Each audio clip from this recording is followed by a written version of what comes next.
Networks company that serves Oxfordshire. So today, looking very much at the project and what it is that we're doing in Project Leo, from the angles of sort of collaboration between academia and business. So as you can see from the partners that we've got on this project, we've got 10 partners altogether, and 2 of them are universities. So this is an absolutely great area and a great example of where, you know, academia and business can work together. So we've also got the Low Carbon Hub, who are a social enterprise, so that's a different sort of business again, and the council. So this is very much a collaborative exercise looking at decarbonising Oxfordshire. So we've got the vision of decarbonising Oxfordshire, and the way that we're going to do that is by engaging with local communities, developing the systems that are required in terms of IT systems, and also in terms of markets within the electricity networks, as electricity is likely to be the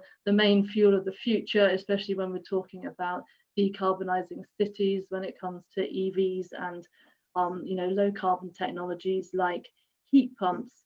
So far there's been a few challenges with the way that we've all been working together, as you would expect with any large consortium, but also a massive amount of benefit, specifically from University of Oxford in terms of sort of data management, and Oxford Books in terms of the mapping that we're doing as part of the project. So let's move on the slide.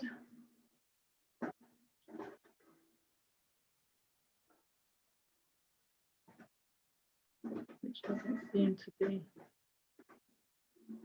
moving on. Okay, well, I will talk around what the next slide is. So the next slide is a diagram, and it shows all the interactions across the energy system.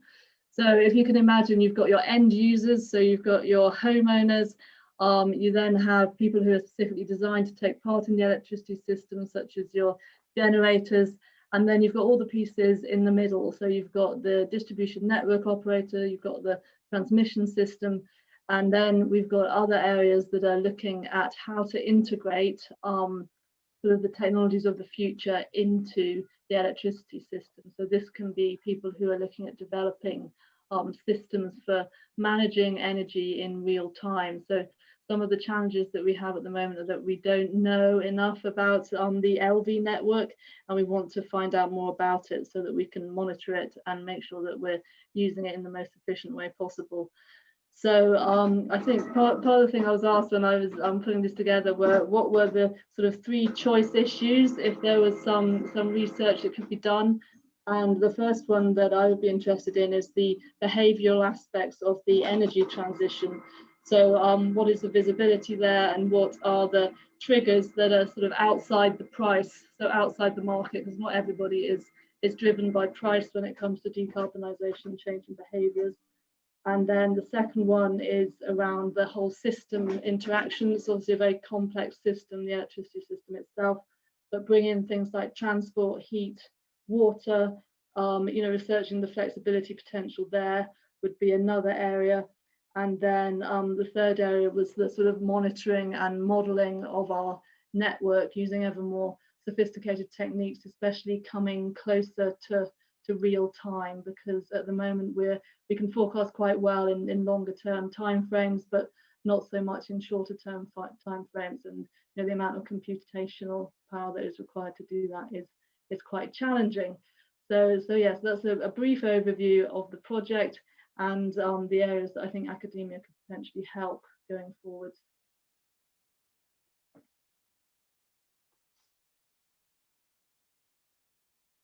Also on mute. Same mistake, rookie error.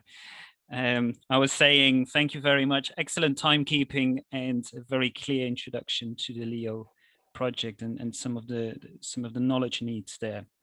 We'll move on to our second speaker, who is Professor Michael Keith, who's professor at the Center on Migration, Policy and Society, Compass, and director of the Peak Urban Programme at the University of Oxford.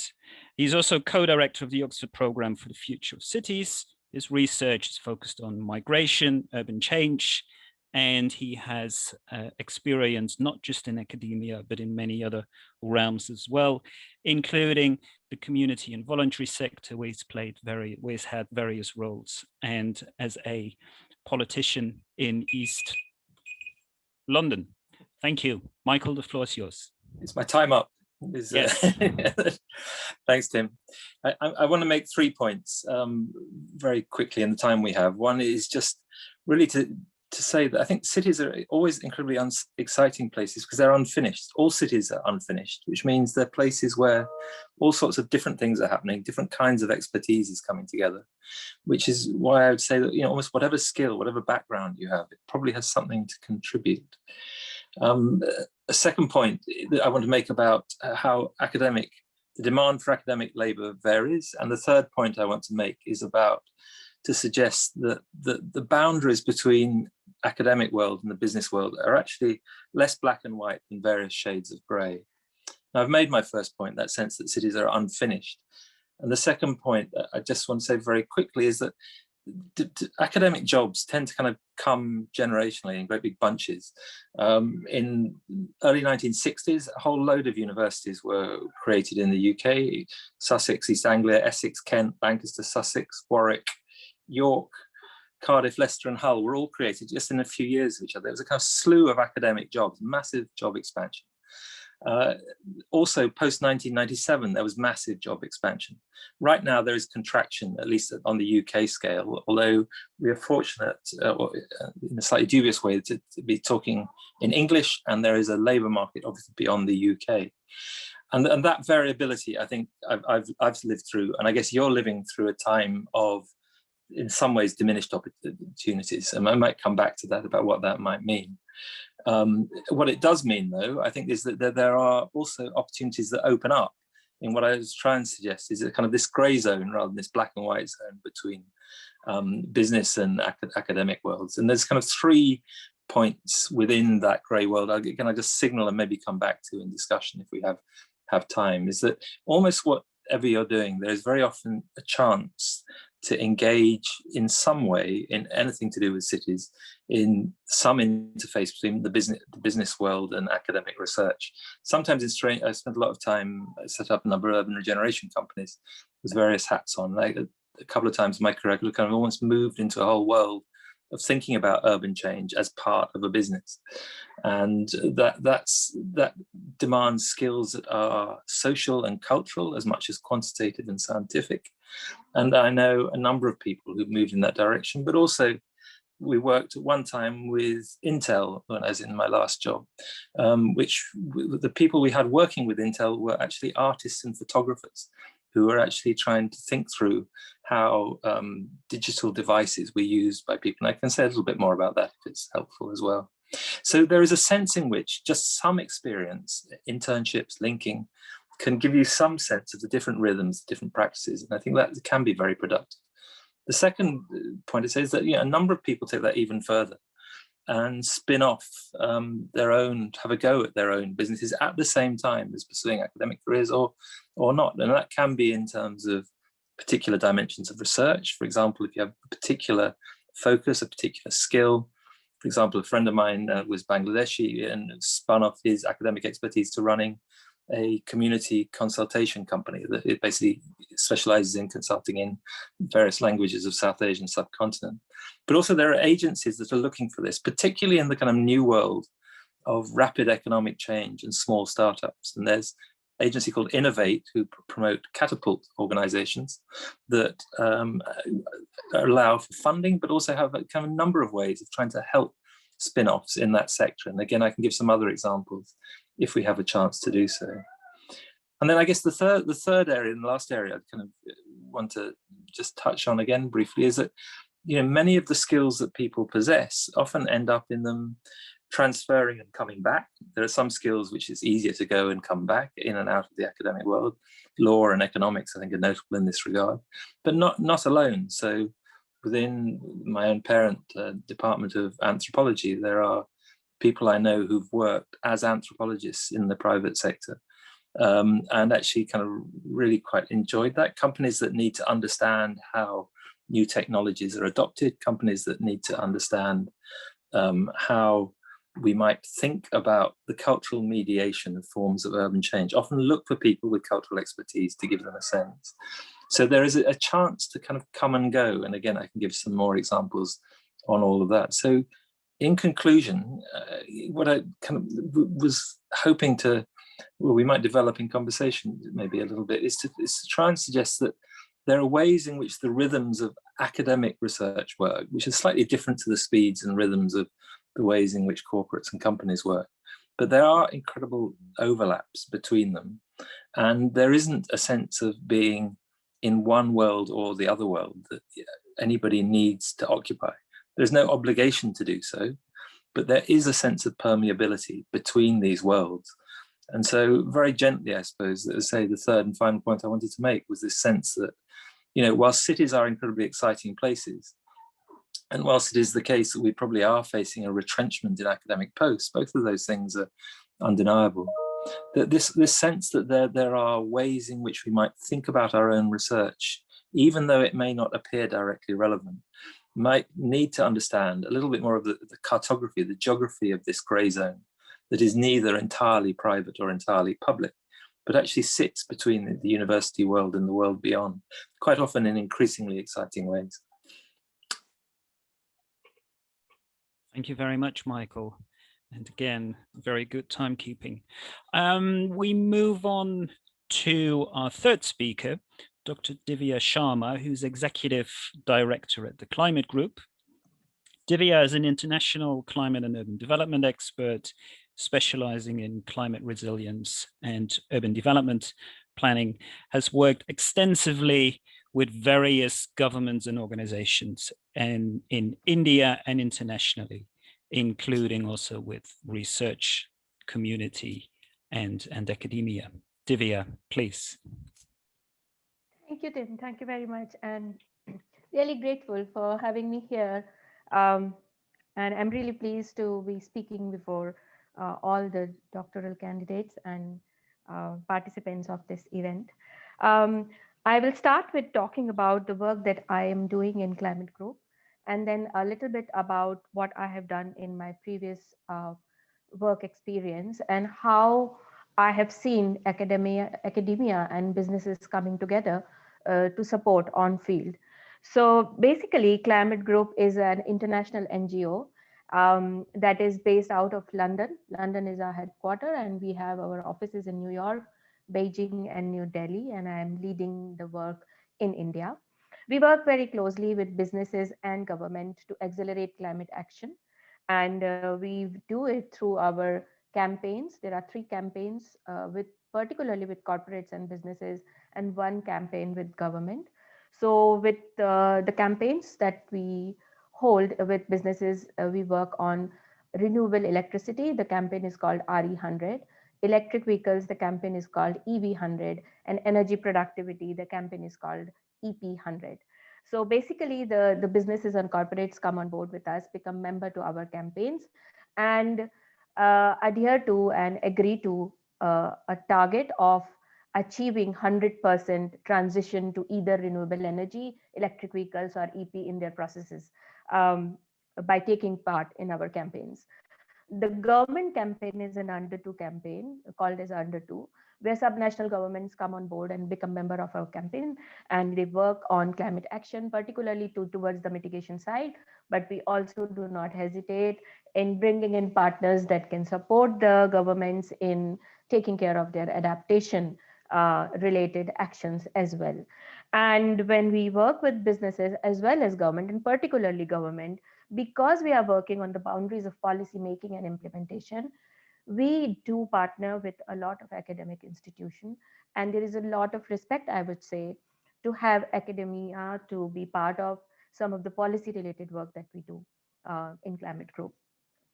I want to mention from my previous experience of working with Oxford Policy Management, where we were working on, and I'm giving this example for students who are part of this deliberation, particularly to make them understand how and what ways can we practically have academic institutes working with actually the professional side of things. And there is a project called Urban Living Lab, which is a flagship project funded by the Danish government. And there is an MOU that has been signed between Ministry of Housing and Urban Affairs, Government of India, and Danish government. And the Urban Living Lab project is basically supporting 100 smart cities. Again, smart cities is a national flagship program of the Ministry of Housing and Urban Affairs. For 100 cities, it was a competition-based program.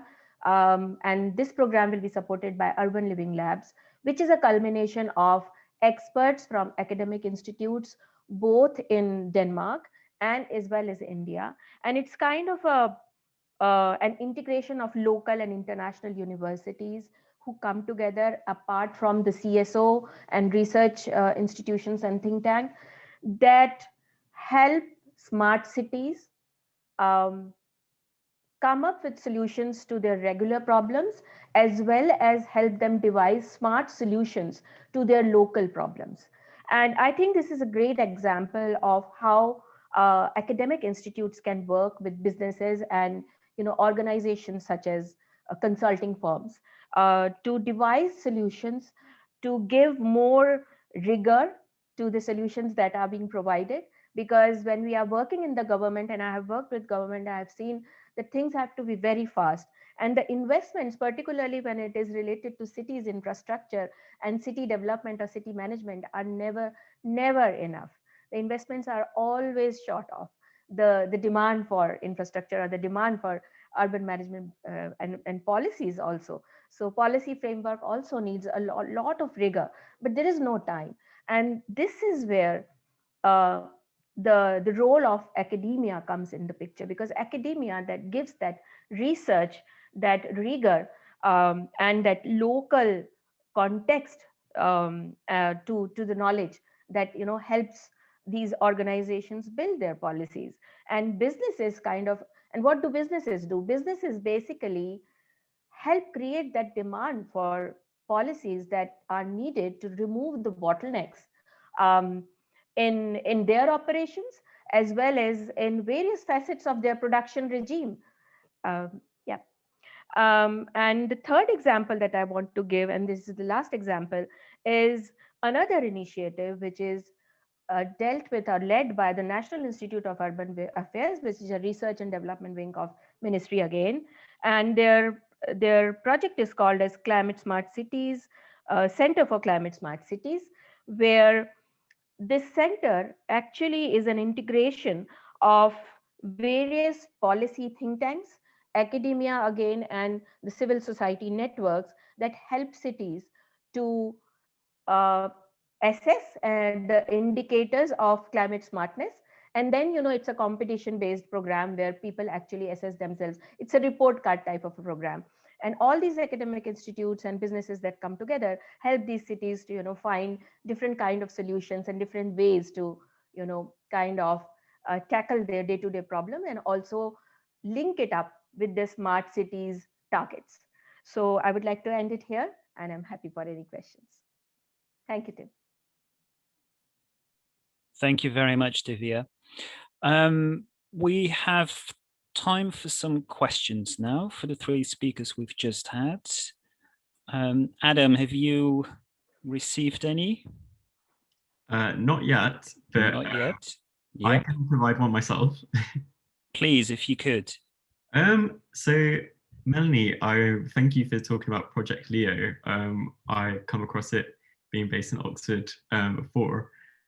Are there particular departments that Project Leo are involved with at the university and at other universities as well? I'd be interested to hear about that. Yes, yeah. So it's it's engineering science. So it's Professor Malcolm McCulloch who is heading up the effort from Oxford University, and Rajat Gupta from Oxford Brookes, looking more at the sort of buildings and architectural side. So we've got both sides there. We've got the sort of data analytics system side, and then the kind of more sort of buildings, architectural, housing based analysis as well. So Rajat's looking at the mapping tools, so how we can look at things like energy efficiency in homes, where homes are located, proximity to the nearest electricity cables, things like the efficiency of the homes, the energy, the EPC rating that they're on, that's all being gathered and used to work out how we can, most quickly decarbonize Oxfordshire. So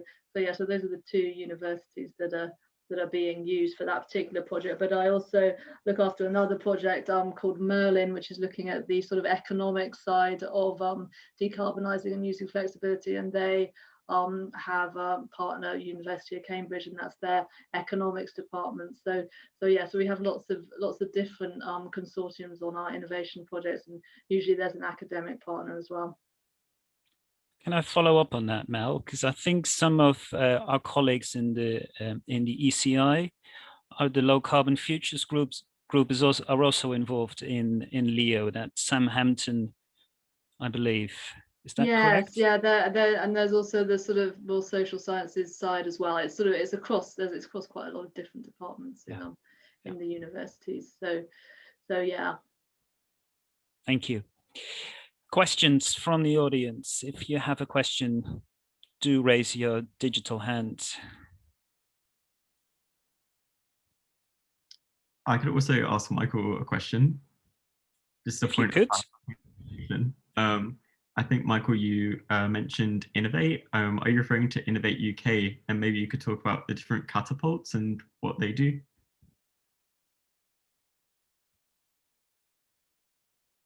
Thanks. Yes. Yeah. I was. There is within the university, well, within the research ecosystem, there are research councils that tend to be more discipline specific, but there is also Innovate UK, which is an organisation which has a relatively short history, but is basically there is to help fund applied research as opposed to basic research. These are terms that have their own history, and exactly what is applied and what is basic is sometimes a little bit boring, but most straightforwardly, Innovate funding, the funding that goes through Innovate, is there to help support work that takes place outside simply universities, even though universities are involved in a very high proportion of Innovate UK funding. What they did was about 5 years ago, I may be getting the timing wrong, but because it all begins to blur, but about 5-6 years ago, there were a number of key organizations set up in specific areas that were known as catapults. And the catapults are there really to promote a crossover between research and business promotion within the United Kingdom and beyond the United Kingdom. And so there was a transport catapult and there was a future cities catapult. These have actually been merged in recent years, but they have similar structures and they have strengths and they have weaknesses to them. But I guess what is most relevant to the audience today is what they do is to try and bring together people who have ideas with early startups as a part of their horizon, with different ways of linking up with both funding to give seed funding in some cases, but also with partners who might help them. So there are a number of organizations. One that we've worked with, I think it's probably invidious to kind of name names, that came through the Future Cities Catapult. There was one case of somebody who was studying in the University of Liverpool, had ideas about how procurement was working within the National Health Service. And then with just a relatively small amount of technological know-how, produced what was to begin with an individual startup to roll out how you might think about the interface of new digital records in the National Health Service and different ways of accessing services. And that's become a business now of about 30, 40 people. And so somebody who started on an academic career path ends up quite happily in a completely different career path. But it goes, I guess that part of the point I was trying to suggest is that it was never kind of predestined that it would be successful. It was never predestined that that particular person would leave the academic world and move into the private sector. But instead, it partly came out of collaboration between a little bit like we just heard about from Mel. It came from a small scale collaboration between the academic world and a small company, and it then grew from there. And there are organizations, including within the Oxford structure itself, that help to do this as well. So, where people have ideas, there are catapults there, and they have a lot of online stuff, particularly obviously in the lockdown, which makes it easier when if you're based in Oxford anyway. They're mostly the Connected Places catapult, which is the merger of the transport and the Future Cities catapult. Is I'm not quite sure where they are at the moment. I'm on their academic advisory board, but they were in the process of making sure that they had at least one regional base as well as a London base, because they tend, like lots of organizations, to be very London based, but they have quite a lot of events at them that are kind of helping people to kind of meet up with kind of speed dating type of events, so that if you have early ideas, they are potentially quite good for that, and they have a lot of kind of drop-in stuff where you can just get a sense of what's going on. So I think there are some challenges in the way they've worked, and I could speak much longer and won't about those, but I think some of the more positive aspects of the way that the catapults have worked is that they have, in a number of occasions, been quite helpful to networks of small startups that come off the back of research that is practically located in understanding the dynamics of changing cities. As I say, I mean, the one thing I would emphasize again is that the obvious examples tend to be the harder sciences, the engineering or the data analytics sides of things, but it's far from exclusively that. A lot of stuff that is about information sharing, more culturally oriented, more behavioral, as we heard about a second ago. And it's also experimental. I mean, Divya, I was going to talk about urban labs and observatories actually, if I had more time. And that sense of the urban living lab, I think, is typical of a growing field, which I personally think Innovate should be putting more money into actually than they do, because, as we heard, a lot of the Northern European countries are putting a lot of money towards urban living labs and urban observatories. And this is, again, a space where some of the academic research and business partnerships can kind of flourish. And just to reinforce a point that was made at the Transport Studies Unit, which is the research institute in the School of Geography that I head up, we've got two Innovate UK projects where we collaborate with, as part of a consortia of mostly business partners. And in one of those, we've actually been brought on board to think about questions of social inequalities and how social inequalities in connection to technology adoption can be mitigated through the way you shape your infrastructures. And that's, I think, a type of question that social scientists are very well placed to address through the work that they do. So I think there is really a distinctive role for social scientists in these kinds of collaborative consortia-based projects. And I think Innovate UK is interested in funding those as well. And I think we'll see more of that going forward as well. Good, thank you.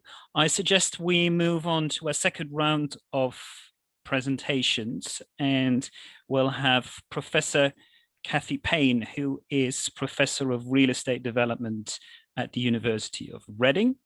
Her work is mostly focused on sustainable city and regional development and governance and planning under conditions of contemporary globalization. She's involved in the Globalization and World Cities research network that I think is still mainly run from Loughborough. And Professor Payne has many different additional roles as well. She is, for instance, also a member of the UK Smart City All-Party Parliamentary Group. Professor Payne. Hi, delighted to attend. Very interesting conversation so far. Yeah, I work in a business school, in fact. So Professor of Real Estate Development, I'm in the Department of Real Estate and Planning at the University of Reading, but we are in the Henley Business School, as you can see from the top left of the screen there in the red rectangle there. And of course, being a business school, what we do is research and engagement with business. So that's our whole orientation. And that applies to our department within the business school as well, real estate and planning. But actually, in terms of background, It's just interdisciplinary for me. So I started off in urban planning. I did my PhD in human geography at Reading. As you say, I'm a director of GORC, which is a very international research organisation focusing on cities worldwide. And I became Professor of Real Estate Development only, in fact, in 2009, which is quite a long time ago to most of you present, but it seems quite a short time ago to me in a long career. So we have a lot of projects involving young people, PhD students, master students, and our early career researchers across the business school and in real estate and planning. I just wanted to say also that we do team up in real estate and planning with construction management and engineering and the School of Architecture at Reading. And we are partners in the ESRC DTP for South East England. And I'm the head of the human geography pathway for that with my human geography background. So very interdisciplinary, in other words. But I can only, in 5 minutes, talk about two brief examples from my own recent research. So that's what we've got in the 2 slides that I'm going to show you. So this is the first one, why work with business? Well, here's an example looking at how in one particular project, a group that I put together at Reading linked up with the Urban Land Institute and a climate change organisation, coalition, which is very global in its outlook, and involving a number of business partners. You can see there on the screen the project sponsors at the top there in small writing, their logos, showing a whole range of real estate investment companies and advisors. We teamed up with them to look at how density, urban density, could be made more sustainable. So you can see there in the 3 intersecting circles that our vision was that commercial real estate investment could team up with better density, better climate, and a more socially equitable urban profile. And it was a difficult project, I must admit, with so many different stakeholders involved, and it was only about 18 months long. So quite demanding. You can see at the bottom, supporting smart urban development, successful in investment in density. That was the report that we produced for the ULI. And on the right, you can see a publication that we produced afterwards, which was much more of an academically oriented publication, which has just recently been published. So trying to address different audiences. The main report, Successful Investing in Density, was aimed mainly at business and also policymakers. And you can see down at the bottom of the 3 intersecting circles that a senior analyst from Grosvenor said that as a result of our research, that investor attitudes to measuring density needed to change in order to hit this sweet spot of good density in the middle of my 3 circles there. And in that team, we not only had a number of social scientists involved, but also people from meteorology at our university. So we were very much looking across different disciplines to inform that space. And of course, a key reason why we need to do that is because cities aren't just places, cities are people. That's why we need social sciences to engage with that agenda and inform the different challenges going forward. And we need young people with fresh minds and fresh ideas to keep refreshing that research agenda. So if we just move on to the second slide quickly. So this is a bigger, longer project, 5-year project, which is supported by £8 million of Medical Research Council funding. And you can see how many different universities, policy-making bodies, and different businesses and research funders we've got involved in that project. It's enormous. And in that, we're taking further some of the ideas that have emerged from previous research, including mine for the Urban Land Institute, thinking about how to integrate health outcomes into urban development, to improve the lives and well-being of people living in cities, not just in the UK, but globally, but by making sure that the development community, that's finance, investment, and developers, are on side in terms of health savvy research and decision making. So in other words, in order to defray the costs of supporting health when people become ill, in order to support productivity and prosperity across different social groups by keeping people healthy and active, we need to think about how we can design cities better, to design health into them from the bottom line. So that's the second example. And I think that, it shows how about, a team of, say, 50 academic social scientists can come together with business, with policymakers to tackle a big research agenda. And I'm going to stop there and pass on to the next speaker. Thank you very much. A fascinating set of projects. We move on to our final speaker for today, which is Dr. Sarah Candirecci, who's Associate Director at Arup, where she works as an urban planner, program manager, and has also extensive experience as a social researcher in various fields, but especially resilient urban development and planning. And she's also doing a lot of work on child-centered planning and design. Sarah, please. Thank you very much. Do you see my full screen? Do you confirm? Can you see my presentation? Yes, we do. Yeah. Okay, great. Thanks. So first of all, thank you very much for inviting me. I'm very honored to be here and to share my experience. So yes, I'm an urban planner and social researcher, and today I really like to explain a bit the work that Arup is doing, in particular the role that research plays in the work that we do, and I'm going to try to give some food for thought in terms of areas for further investigation that we identified, and also explain briefly a project that I'm leading on research as an example of how we can work in collaboration with academia. So just for people who don't know, Arup is an independent multidisciplinary firm of designers, planners, engineers, and technical specialists. We work across every aspect of the built environment, 15,000 people, and we have like around 100 offices across the world. Our work is driven by a set of values, which includes research innovation as one of these values, and also technical quality, technical excellence, and also social purpose. I work in the international development team in Arup, which is a specialist team or group that works in developing countries, because my background is really working with UN and the World Bank before joining Arup.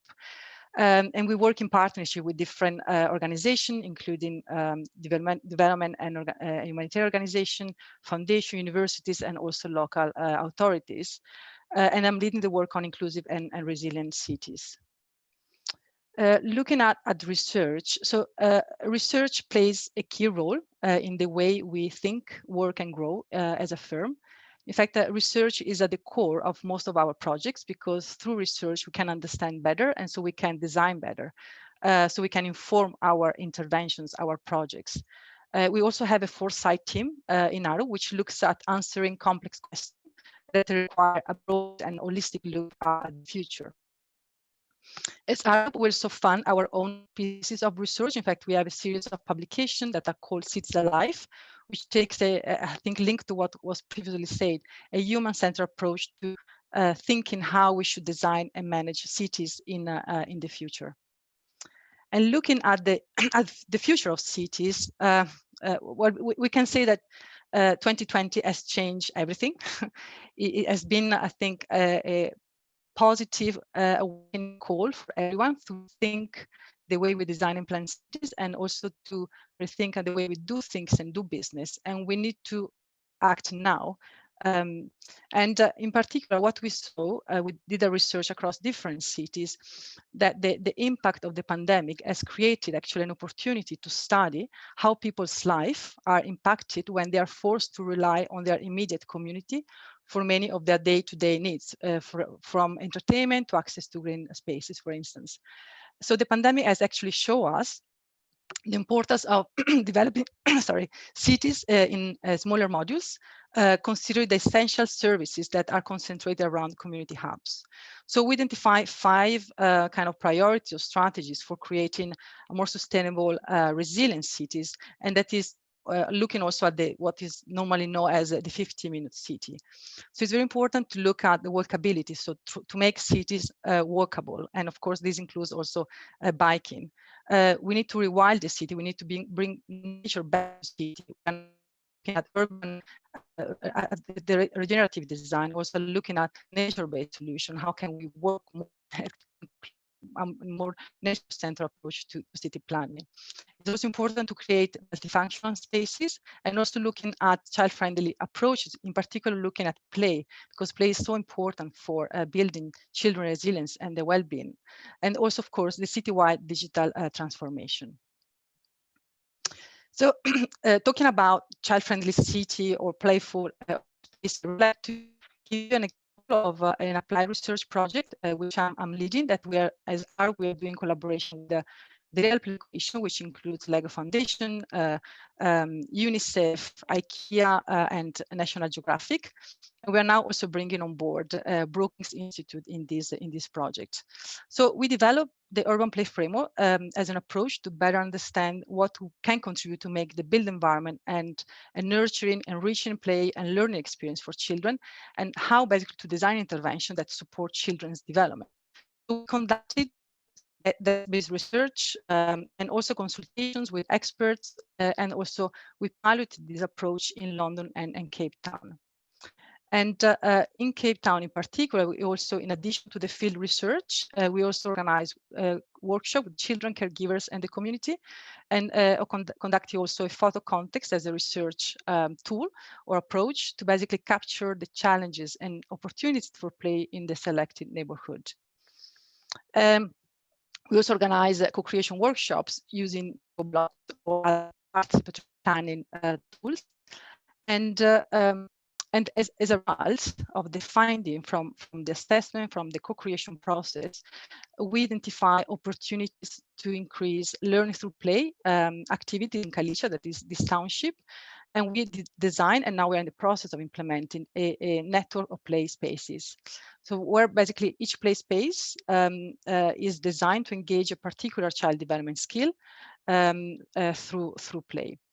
So yeah, I really like to end here, and I really hope, because I mean time was very short, but to basically give you an idea of the possibility that exists for collaboration, and also the way of inventing or developing new tools to engage in an applied research process that really then can be used to inform how we shape our cities, how we shape our project of any kind it can be. I think it's very important, and I'm also very passionate about research, to create this linkage between what we love to do, that is research, and how research can be used to inform urban practices in case, or other activities that are linked to the private sector, for instance. Thank you very much. Thank you, Sarah, for a truly fascinating project that you were presenting there about play. I was wondering if we have some questions for Kathy or Sarah at this stage. Adam? There's nothing in the chat so far. If people have questions, they just raise your digital hand, and we can take them as we go along. Let me try to start off the panel debate, and I would like to ask Mel, Divya, and Sarah to elaborate what you think and believe is the distinctive added value that a social scientist who is close to completing their DPhil or PhD, or is just completed their PhD, brings to the kind of work, the kind of sphere in which you are active. Okay, I'm happy to go with that one. So, you know, I obviously work for a predominantly engineering company with a few economists thrown in for good measure, and a few lawyers, etc., etc. And you know, I see a big hole in our whole in the way that we work, in terms of we haven't got enough input from the sort of social sciences side. And you know, when I'm looking at recruiting, I sort of actively look for a diverse team. So you know, not only am I looking for people with the analytical skills, but also with the sort of behavioral science skills, and that is, you know, really important, and more important going forwards than ever before, as we transition, you know, into net zero and into the green economy, because you know, the price signals and that sort of thing is only going to take us so far in decarbonising, and there's going to need to be a shift behaviourally into, you know, what's acceptable and how those messages are conveyed to people as part of the energy transition is going to be absolutely key. So I think I see it as definitely an area of growth in companies that were traditionally very engineering based, and now opening their eyes wider, and certainly the LEO project is helping with that, to you know, look at the more sort of people element of the whole system. Thank you. Who would like to go? Sarah? I can go next. Yeah, please, Divya. Okay, thanks. Yes, so I think social scientists are very important. In my career of last 20 years in the urban development phase and space, and also climate resilience space, I have worked mostly with social scientists. And why I say this is because through my experience, I have learned that cities are not only about buildings or infrastructure development or even urban management. Cities are more about the people they live in, the people and their aspirations. There's a lot of migration that is taking place to cities, things like job creation and quality of life. Then the socio-economic context to a region, is everything intertwined into a city and how it will be catering to the population that lives in. The other important thing that I feel is about policy making for city development, where the important point and what a social scientist can bring in, the value that a social scientist can bring in, is around the political economy of that region, and how the policies are formulated about what will work and what will not work. And more often, the solutions um, that are devised are not tested or verified. And this testing or verification is against the socio-economic context, as I said. So equitable cities, for example, just one example, how do you take decisions that make these cities equitable and livable for all kinds of people, for every single person that is living in the city and or planning to come to the city and you know, create a home for himself and his family. So I think there are many opportunities. We do value, and this particular space, in particularly cities, does value the rigor, the intelligence, the knowledge that social scientists, the perspective that social scientists bring. And there are a hell of a lot of opportunities for particularly specialized students coming from out of their doctoral studies and postdoctoral studies. I myself have worked very closely with students from reputed universities who have done their postdoctoral internship with me, and later on have opted for working in, you know, policy think tanks like the Energy and Resources Institute, or consulting like the Oxford Policy Management. And right now in Climate Group, I have people who have this background and are, you know, shining. Thank you. Thank you. Thank you. Sarah, was there anything you would like to add? Yeah, adding to what was said, in line to the fact that I think we all agree that cities are about people and not about spaces or infrastructure. I mean, we all know that this like systems approach is very important. I think, I mean, also as research, and I did my PhD looking at the higher value and cultural heritage can making and socioeconomic development, and I've been studying Maputo, where I've been living for 7 years. And I think it is so important to understand the context, the socioeconomic dynamics, in order to influence, in order to inform any type of project that we undertake. In my case, is urban design, urban planning, because without understanding, we are going to design things that are not relevant, useful. So also this people-centered, user-centered approach is important in urban planning and urban design. I think another thing is important is that innovation is possible only through research in any field. And in this field of social science, I think it's important that when we do research, we start with like a clear question in mind, of course, but also a clear outcome. So how, through our research, can we improve the well-being of people, for instance? So it's very important to have that in mind, and how can we make our research really meaningful for them? And I think, I mean, as a PhD students, I think it's also important to push boundaries, to think out of the box, and to see opportunities when other people see boundaries and limits. I think is very, very important, because that's the only way to you have to take your risk but push boundaries if you want to really innovate, develop new approaches, new way of thinking, and new way of living at the end in cities. Thank you. Excellent. I see we do have a question from Adam. Adam, would you like to come in, please?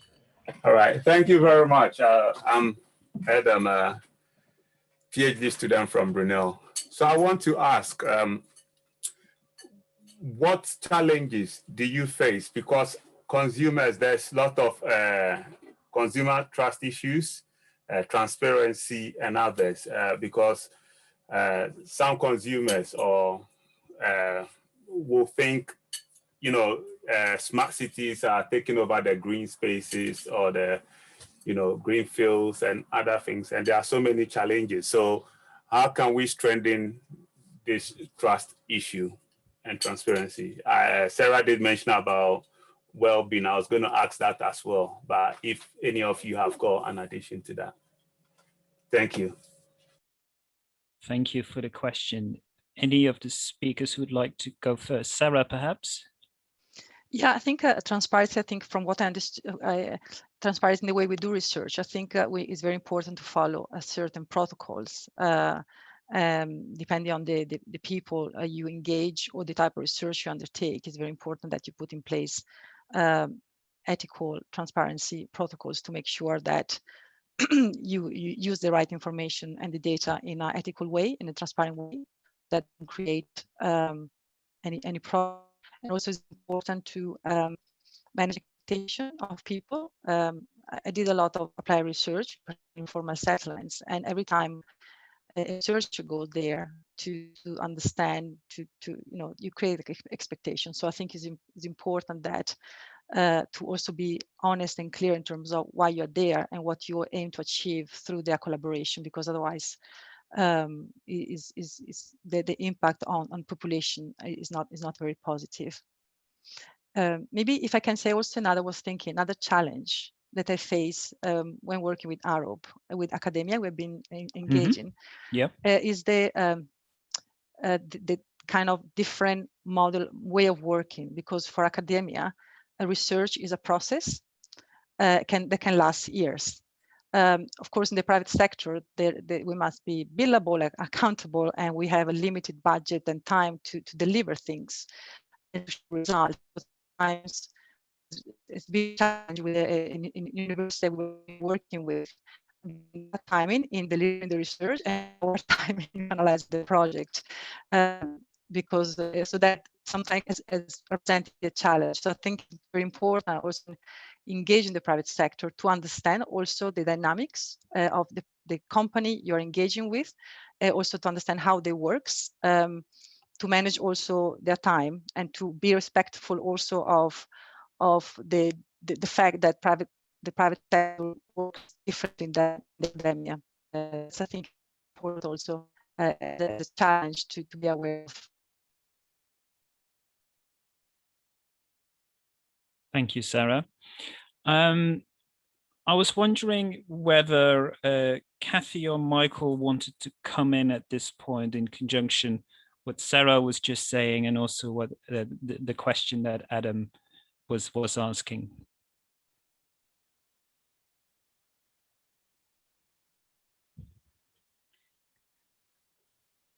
Well, I'm happy to say something on that. So Sarah's talked about transparency in terms of perhaps research participants. But of course, when you're doing social sciences research, you're engaging with businesses and also with policymakers. There are other issues about, for example, commercial and political sensitivities. So actually what Sarah said about research protocol, research data management and so on, can actually get quite complicated when you're not only dealing with participants in research, but also with other kinds of organizations, including businesses and government bodies. So I think for the young researcher, this is something, it's a skill which young researchers need to take on board. Obviously, there are usually training opportunities. For example, I mean, I don't know specifically within DTP training, but I'm sure there will be certainly research management in there. But beyond that, of course, you do need to learn from practical experience, which is working with different kinds of actors in real life projects. But so, yeah, Aidan, I think you're spot on with thinking that this is something which is challenging, but it is something that you learn about progressively with time, with experience, and of course with the training that you get from your university and from organizations like the ESRC. Thank you. I was wondering if Michael wanted to add something. Yeah, I suppose one point I might want to make gently is that these things are always quite complicated in ways that are themselves worthy of investigation sometimes. So if one thinks of the way your question was phrased, I mean, it was almost as though there was a sense of the trust issue related between the powerful business and the less powerful consumer, and that's one way of thinking about things, and it's very powerful at certain times. But I guess part of the ethical dilemmas of thinking about the city as a space of experiment, which is one of the things that I think is a theme that's run through the contributions generally, is that there are very long traditions of thinking about experimenting and testing through cities and in cities and with cities, which means that the ethical dilemmas run in multiple directions. So just to give a simple example is that one way of thinking about various engagements between publics and different interests is asking people certain things and then them being tested in a way by either the answers they give or the behavior that they have demonstrated. But then that assumes that people don't know that they're being tested and they aren't gaming the interaction between the testers and the tested. But also in a number of domains, as we've seen in the virtual world and the increasingly kind of digital world through which we move, there is both an obligation to respect the anonymity and privacy of the people that are working, but also there's a sense that people, once they are anonymized and made private, they may have a license to behave in relation to each other in a different fashion to the way in which they behave normally if they're identified and faced. So, many of the problems at the moment that relate to debates around Facebook, Instagram, and so on, and virtual personas are about whether or not, the degrees of privacy of information. So I think that in itself leads to, a massive domain of data ethics and experimental ethics in cities context. So on the one hand, there are lots of the things we've heard about today already are about the ways in which the city as a live space in which all sorts of combinations of expertise play out. But one of the things that, you know, alongside the kind of issues of trust that you quite properly raise, is that there are a host of ethical issues which are not straightforward, right? And that are themselves a logical subject of both study and implementation. So it's quite common now it's almost universal, where you do have partnerships between universities and non-university organizations, or even in organizations outside universities entirely, that there will need to be ethical approval for the work that is carried out. And so thinking about how those multi-directional ethics play out in cities is a subject of study in itself, and something that's kind of worth thinking about, because again, it brings together different kinds of research expertise with different kinds of practical engagements with urban life, I think. Yeah, I think that's those are really important points, and to add to what Michael was saying, from my own experience, is that the research ethics approval processes that we have in place in the university are not always well geared to working with partners from industry, particularly around questions of, for instance, data sharing. Maybe this is very specific to the project I've been involved in, but I always find that I need to explain very carefully to our non-academic partners why I can't share data and forms of information with partners in the consortium in according to the rules that the university has set us. So I think there's a range of issues there that need to be carefully negotiated, and where sort of management of expectations is important, and it's very, very important that you explain the specific roles and obligations that you have as a university researcher, not to make that a problem, but just to be clear and explicit about what you can and do, and where you're coming from. I was wondering if Kathy wanted to say something about that, because I can imagine that particularly the medical project, the second project you were talking about, there must be issues there that you can relate to. Absolutely.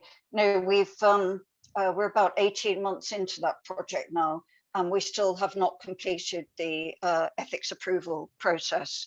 And the reason, as you say, is because it's incredibly complex. There's a fine balance, is what I would really say to Adam, between data protection and open data. And universities are trying to do both. You know, we're encouraged to do both. But of course, they also conflict with each other in quite important ways. And so, yes, absolutely, we are still working our way through that.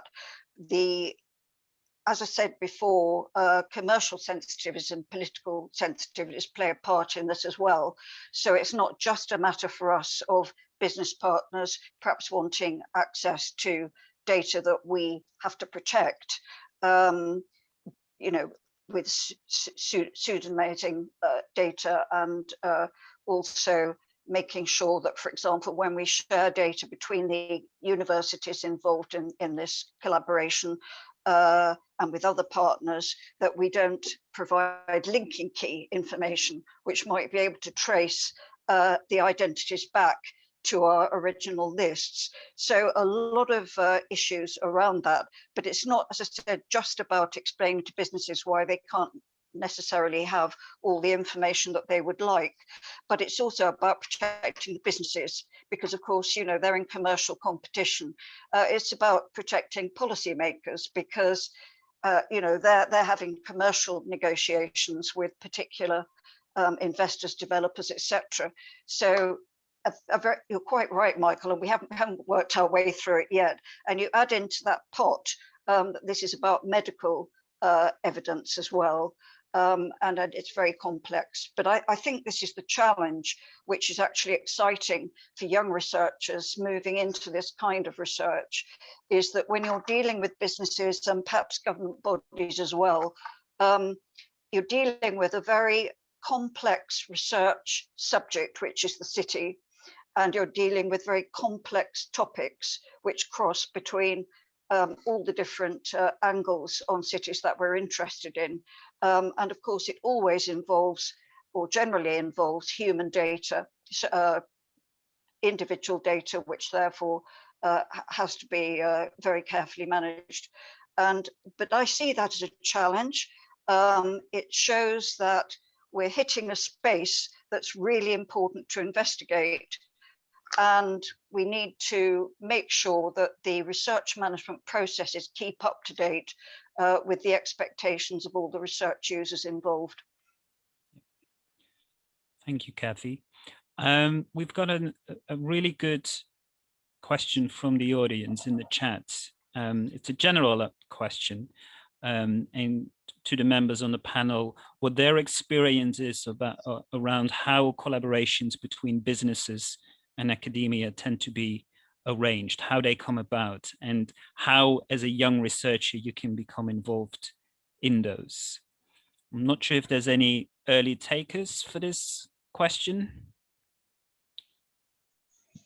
Maybe Mel, could you say a little bit about how, for instance, the LEO project has come about? Yes, yes. So we were fortunate that we had the Ofgem funded. So LEO is the first time that funding from Ofgem's innovation competition, national innovation competition, and funding from Innovate UK have come together. So I think the idea was formed through a sort of chance meeting of one of my colleagues who's heads up Future Networks at a conference, I think, and he got chatting to someone from Oxford who was very keen on renewable energy. How can we engage communities? How can we enable the energy transition? And from there, because of the contacts that there were already established, we were able to bring in together, start thinking about a consortium that would work well, and who exactly we would need for that. And then, they were invited, and we were able to, start to put the bid together. So it's really a case of thinking about who would have the skills, who's in the location, where the relationships are existing already, and really, drawing together the people who are required to make the overall project work and the overall outcomes.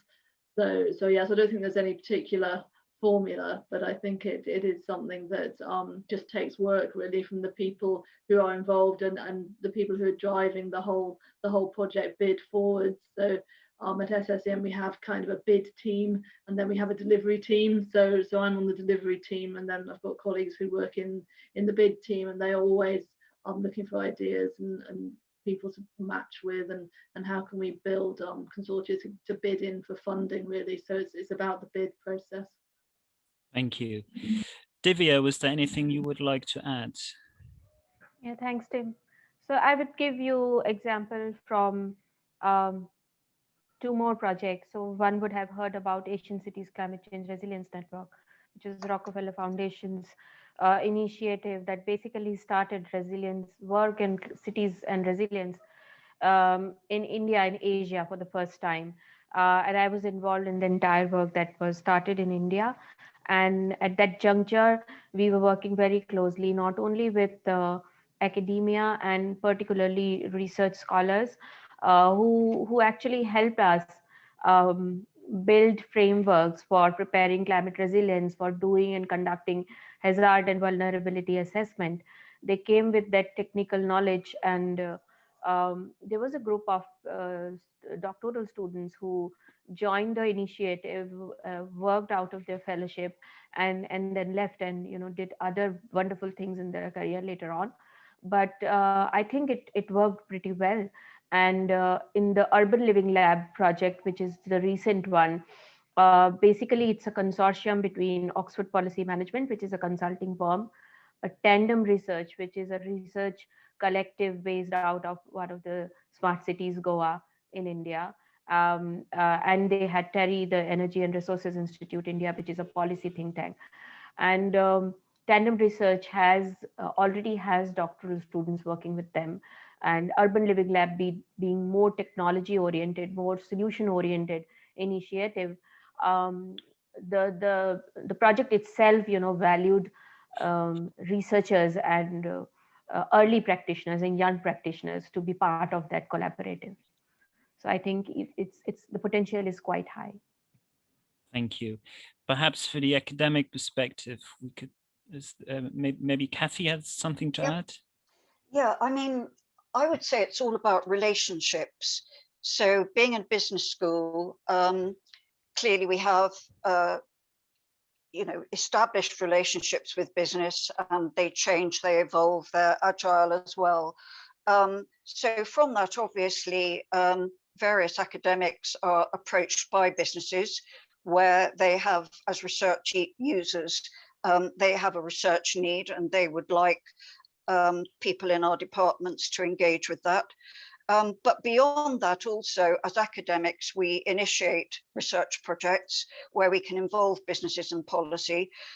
So we will get together through our own academic relationships and networks with ideas that we think from our experience of already working with research users are ones which would be very valuable.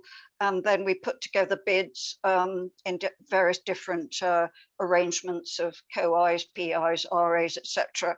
And disciplines, whereby we can bid to the research funding councils for larger sums of money, whereby we would lead that, but then involving our networks of other actors that we have relationships with. So it happens both ways. And I think from the ECR perspective, people finding their way into this kind of territory, one really has to think about it. I mean, obviously there are research fellowships, which are an ideal way in, but the other way is, starting off as a research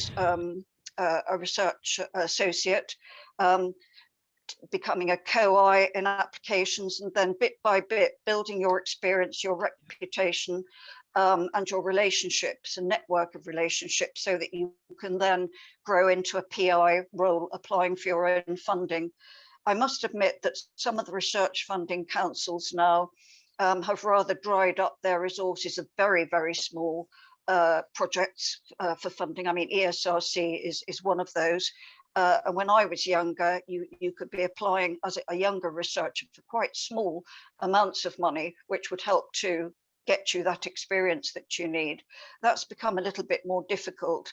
But I think thinking of it as something that you progress over time, gaining experience from leadership of other more experienced academics is really the way to think about it.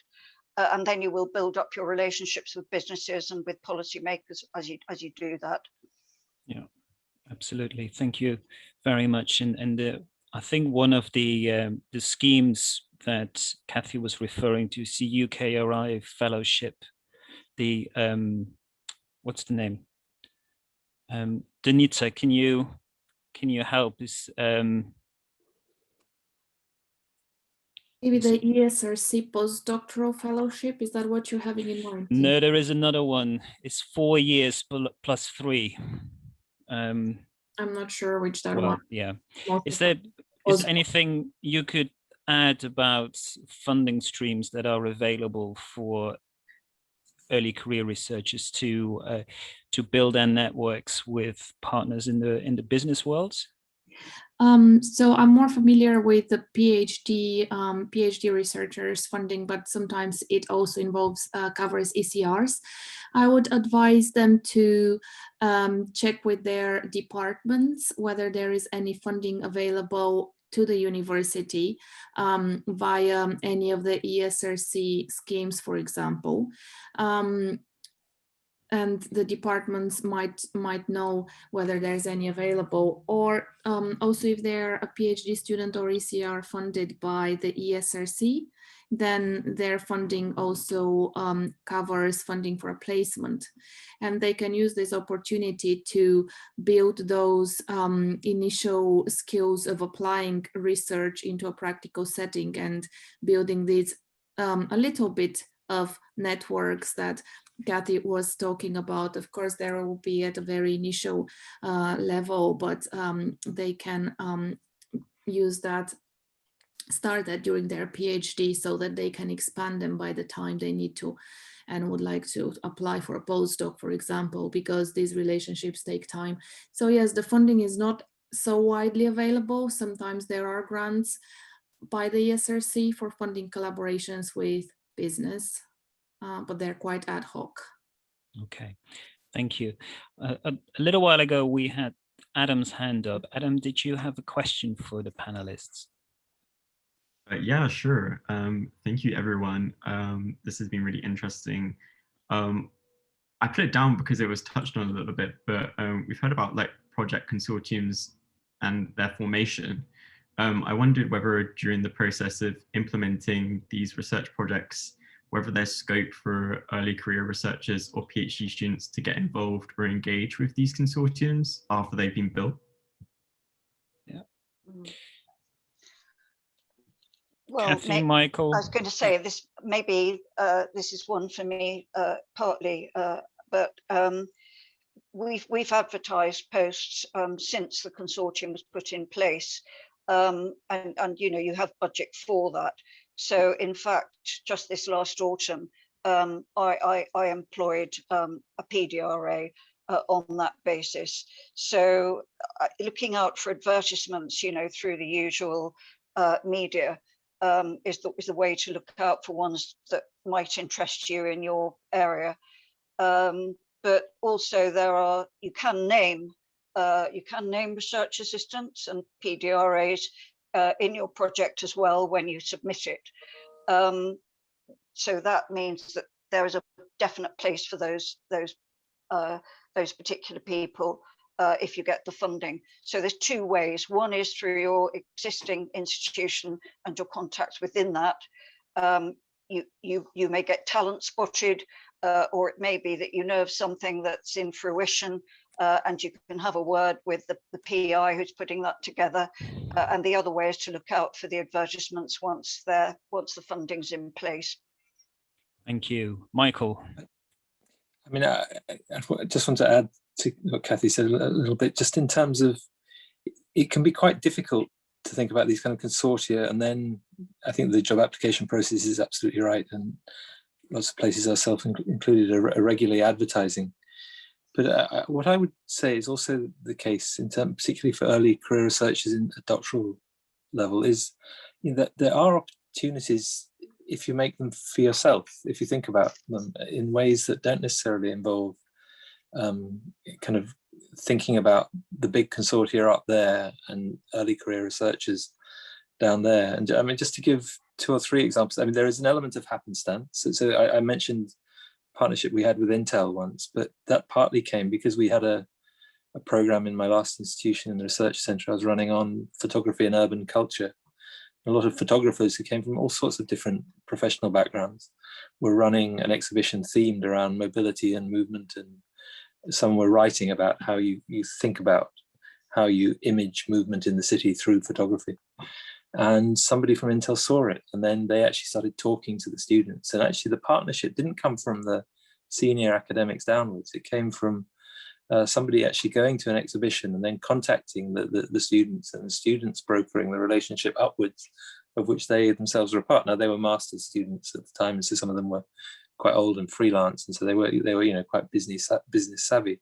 But it can come down that way. And if you look at some examples of people who've moved career, you know, that one of the people I was going to mention was, I mean, Gillian Tett, who's now the head of the FT in New York, started with a PhD on the tribes of Tajikistan, and basically kind of used her anthropological training to do a further study at JP Morgan, which was prior to the collapse of 2008, and effectively made her name as an investigative journalist working at the FT, and is now, because she kind of understood how you got a sense of the cultures of the institution through kinds of ethnographic practice. So, I mean, it was not in terms of early career movement. And then there are other examples that you can give of, particularly some of the examples at CASA, at the Centre for Advanced Spatial Analysis is one of our partners at the moment, where they have a number of graduate students. I was talking just a few days ago about the number of spin-offs they have from doctoral projects, where people say,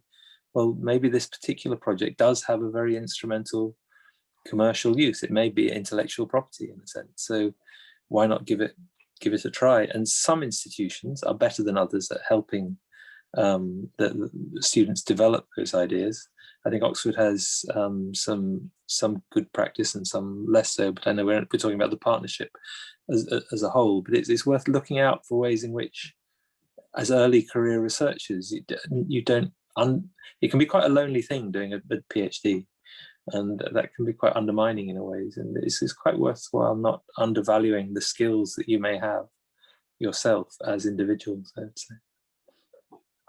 Thank you. Just to add to what Michael was just saying, I would also advise all of you, if this is something you're interested in, to discuss this with your supervisor and discuss this with the senior academics that you regularly interact with, because they will get messages from people in businesses and in the world of business with some regularity. Of course, it depends on which field you're active in, but just speaking for myself, I get a couple of times a month that various companies approach me to talk about things, whether it's about electric vehicles, whether it's about data, whether it's about questions of inequality, whether that sometimes they just want to use me to get their innovation sold, but there are all kinds of linkages that you can draw on. And I think part of what a good supervisor or a good mentor does is also build connections and put young researchers in touch with the context in their networks. And talking about what you want, what your interests are, is really the first step for that connection making to happen. We're coming on to 3:30. In fact, there's only 2 minutes left. So I would like to really thank our panelists today for their fascinating talk and their very useful advice and their great reflections on the topics we've covered today. I would also like to give special thanks to Denitsa, not only because she's just in the chat mentioned the scheme that my mind went blank on, the UK RI Future Leaders scheme, but particularly also because she's really the one who's put this program together and has made us all connect virtually today at this hour through this medium. And I would finally like to thank Adam and all of you for your engagement, your questions, your interest. I hope this has been useful for you, and I'm sure if there's any feedback you would like to give, then Denitsa will be very welcome to receive that. Thanks again, and we look forward to seeing you hopefully at a subsequent event in person at some unknown point in the future. Thank you very much.